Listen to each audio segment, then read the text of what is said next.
If you think you train hard, watch this video and then decide. This is what a real max strength lower body session for jumping looks like. And while you watch my full raw workout from yesterday, I'm gonna break down how this type of training actually makes you jump higher and how to see if your body can even handle a real week of jump training. My name is Isaiah Rivera. I'm a pro dunker. I have a 50.5 inch vertical, and I started with a 24 inch vertical many years ago when I started this jump training journey. What you're seeing in the background is my raw lift from yesterday. No edits, no sets just for the camera. I built up to heavy triples on power cleans, then heavy triples on deep belt squats, and I finished with accessories. I only showed the calf raises here, but I also did RDL and banded hip thrusts. Now, most basketball players and volleyball players and dunkers say they lift heavy, but if you were to ask them what their hardest leg day actually looks like, it's a few sets at a 6 RPE, and then they call it a day. So in this video, I'm going to show you 3 things. 1, what does a real max strength? Oh, my bad. I'm recording this completely raw, no edits. But I'm going to show you what a real max strength session for jumping actually looks like, what it feels like. 2, where this even fits in a jump training year so that you're just not grinding for no reason. And 3, how to run a free week 0 jump training prep week to test your body and see if your tendons and joints can actually handle a full training cycle. So the first lift that I did were power cleans. Now on paper, this looks pretty simple. You work up to a heavy triple, but most people have never actually done a good triple with a set of power cleans. Now, as you watch the power cleans, some things to keep in mind. 1, I'm not muscling it up with my arms. I'm driving as hard as I can through the floor. The reps are really hard, but I am maximally focused on keeping them clean, having good technique. Clean, no pun intended. The par pass stays super close to me.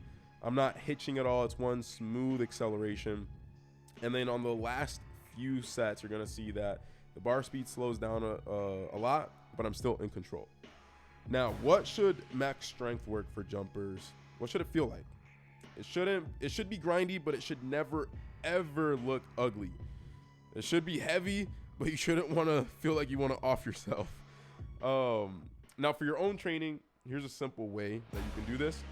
I would warm up with some easy singles and doubles. Then you want to do 3 to 4 working sets of 3. And you want to make sure that the 3rd rep is hard. But you shouldn't go completely to failure. You should feel like you have 1 or 2 reps left in the tank. Now, if you're catching with the bar with your feet jumping all over the place, or you're pulling a lot with arms, you need to focus on technique first. So completely unload the bar and master your technique. I have filmed a lot of videos on power clean technique. Just look up Isaiah Rivera, power clean technique, and focus on that first before you go super heavy.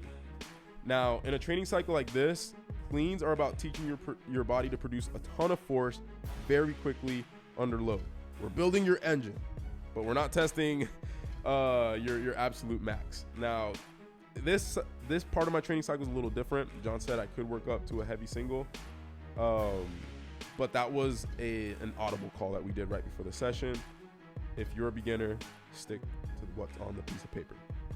Now, the second lift that I did today were deep belt squats. Now, they look and feel very grindy. This is on purpose. This is different from the cleans. Belt squats allow me to load my legs super heavy without destroying my back. That way I can sit in a very deep squat position, keeping my torso upright, and just cook the ever-living crap out of my quads.